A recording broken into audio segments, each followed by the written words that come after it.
नमस्कार, मी वंदना बोलत आहे. वंदना रेसिपीमध्ये आपला सगळ्यांचं स्वागत. मी आज चंद्रकला बनवणार आहे. त्यासाठी हे बघा, मी एक वाटी मैदा घेतलेला आहे. एक वाटी मैदा घेतलेला आहे. एक वाटी छोटा नारळाचा किस घेतलेला आहे. अर्धी वाटी रवा घेतलेला आहे. अर्धी वाटी मी मावा घेतलेला आहे.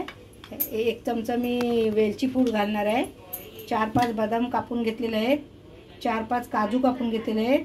एक चमचा चारुले घेतले आहेत आणि 10-12 हे घेतलेत, मनुका घेतले आहेत. आणि हा आता मी पीठ मळून घेत आहे. बघा, मी थोडंसं चिमूटभर मीठ घेतलेलं आहे. आणि आता आपल्याला पीठ भिजवून घ्यायचं आहे. एक कप पाणी घेतलेलं आहे. ह्याच्यामध्ये आपल्याला पीठ मळून घ्यायचं आहे. हे बघा, मी 1 चमचा तूप घेतलेला आहे. ह्याच्यामध्ये आपल्याला रवा भाजून घ्यायचा आहे छानपैकी, आणि ड्रायफ्रूट पण. मी पहिला रवा घालत आहे त्याच्यात. हे बघा, हे बघा, आता हे रवा भाजून झालेला आहे. आता मी हे ड्रायफ्रूट पण त्याच्यातच भाजून घेत आहे. आणि नंतर आपल्याला हा खवा त्याच्यामध्ये घालून घ्यायचा आहे. हे बघा, आपला सारण, चंद्रकलाचं सारण भाजून झालेलं आहे. आता थंड झाल्यानंतर आपल्याला बनवून घ्यायचं आहे. चला, आता आपण चंद्रकला बनवून घेऊया. हे बघा, एक बाजूला मी तेल गरम करायला ठेवलेलं आहे आणि दुसऱ्या बाजूला मी पाक बनवून घेत आहे.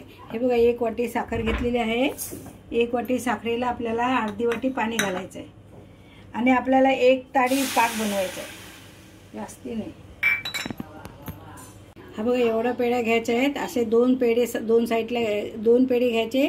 दोन्ही साईडला असे पातळ करून घ्यायचे. आपल्याला लाटायचे नाही, त्याला हातानेच असं रूण करून घ्यायचं आहे. आणि मग त्याच्यामध्ये आपल्याला सारण घालून घ्यायचं आहे. हे बघा, असे करायचे आणि मग आपल्याला त्याच्यामध्ये सारण घालून घ्यायचं आहे.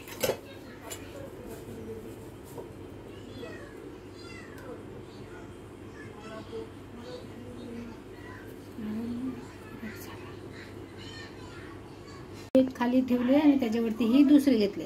आणि मग आपल्याला पाहिजे तशी आपण डिझाईन त्याला पाडून घ्यायचे. पातळ नाही लोली करायची, मीडियम करायची. हे बघा, आता मी ही त्याची मुरूट घालून घेत आहे. बघा, एक खाली ठेवले आणि त्याच्यावरती ही दुसरी घेतली. आणि मग आपल्याला पाहिजे तशी आपण डिझाईन त्याला पाडून घ्यायचे. पातळ नाही लोली करायची, मीडियम करायची. हे बघा, आता मी ही त्याची मुरूट घालून घेत आहे.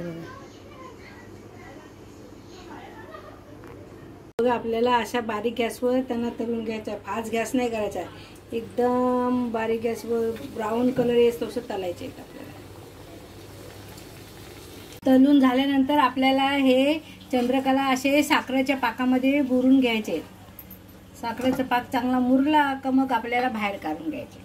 हे बघा, तुम्हाला माझी रेसिपी आवडली तर माझ्या चॅनलला लाईक करा, सबस्क्राईब करा, बेल आयकॉनला क्लिक करा.